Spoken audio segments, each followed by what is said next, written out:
Although these Star Wars-like computers are highly sophisticated, spanking new, and cost Texas taxpayers $500,000, they're being used in this session of the Texas Legislature for a task that's as old as the Constitution and the first census of 1790, redistricting or legislative reapportionment. Simply put, redistricting is a job of subdividing a political body, like Texas, for the purpose of electing legislative representatives, not only for the state legislature, but for the House of Representatives in Washington. Why is redistricting important to Texas? John Potter, redistricting director for the Texas Legislative Council. Who the representative is going to be. In other words, if a person or citizen is in a particular district now, they are represented by a person. Now, we don't increase the number of our state representatives and the number of senators based on the census.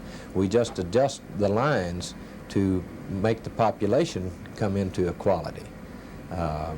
That is different from the congressional districts, where we pick up 3 additional congressional districts this time. But our state Senate and state House districts remain the same in number, 150 House members, 31 senators. So the U.S. Constitution's always required that congressional representatives be elected on the basis of population. But until a few years ago, state legislatures, like the one here in Austin, were not bound by constitutional strictures of population, geographical size, special interest, and political divisions like counties and towns. This often resulted in unrepresentative minority control of state legislatures.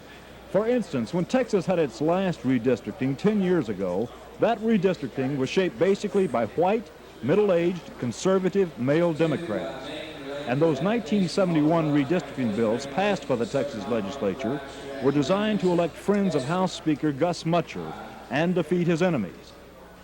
Those 1971 redistricting plans also were so blatantly unconstitutional that they were the targets of court challenges for 6 years. What's in for Texans this time? Governor Bill Clements. About this. I think that Speaker Clayton told me, and I believe I'm right with the dates, that the last suit that they finally got settled on the 1970 redistricting was in 1978. So they were 8 years sorting all that out and getting the final suit laid aside as it pertained to a particular district. In addition to state redistricting, legislators are responsible for drawing up the districts for electing U.S. representatives to Congress. Well, gerrymandering and odd-shaped, squiggly districts like the one that stretches from Dallas to College Station to protect incumbents often resulted. What about this year? George Strait, Secretary of State. Well, I think you're gonna always have the rural districts, but I do know that the governor is interested in one prime aspect, and that is compactness of a district. And I really don't think he is going to tolerate, to the extent he has much say over it, these long, weird-shaped districts. In some states, legislators did not even bother to redistrict for as many as 60 years, despite tremendous population shifts. Texas itself has gone for as long as 30 years without redistricting.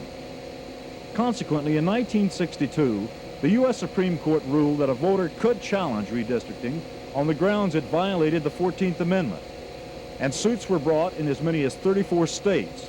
2 years later, the court ruled that population, that is the one man, one vote principle, must be the primary consideration for all apportionment plans for both houses of state government.